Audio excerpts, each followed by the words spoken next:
Guys, magluluto tayo ng ginisang kangkong na may manok na karne.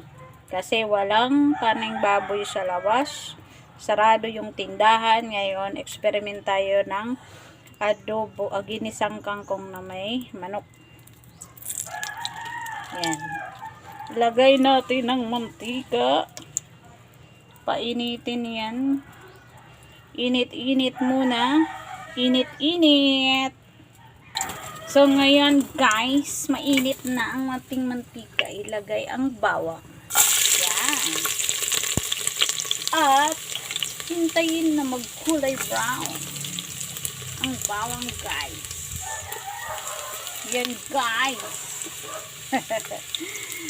Okay, mag-brown yung bawang. Parang brown na dahil mainit na masyado ang ating kaldero. Lagyan ng sibuyas guys. Yan guys. Oh, sibuyas ang bango guys. Ang bango-bango. Diba? Ang bango-bango guys. Ngayon, ilagay natin ang ating karning manok para maigisa.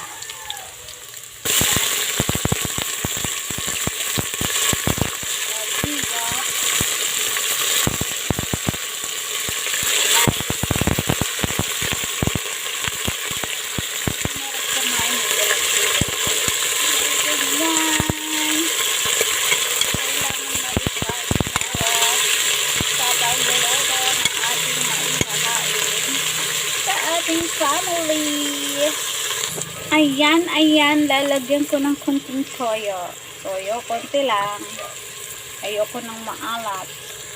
Ayan guys, ginigisa kong mabuti ang manok para maloto ang mga laman at kaloob-looban nito guys. Ayan, gisang-gisa na ang aking manok guys. Ilalagay ko ng gulay na kangkong. Ayan, nawala na ang manok nasa ilalim kasi nilagay ko yung kangkong. Yan, haluin. Ayan, guys. Halo-halo. Malakas yung apoy natin, guys. Mabilis itong maluto. Ayan, nasa ibabaw ng ating karne. Kasi hinalo ko, guys. Hayaan natin kumulo-kulo ang ating ginisang kangkong. O, ayan, guys. Tingnan nyo. Ayan, ang sarap-sarap ng ating ginisang kangkong sa manok. Ayan, dapat nanay ka. Pag nanay ka, marunong kang magluto. Dapat madiskarte ka kung paano mo mapapakain ng gulay ang mga anak mo. Lalo na ngayon, pasukan na. Kailangan mapapakain natin ang ating mga anak ng masustansyang ulam, gulay.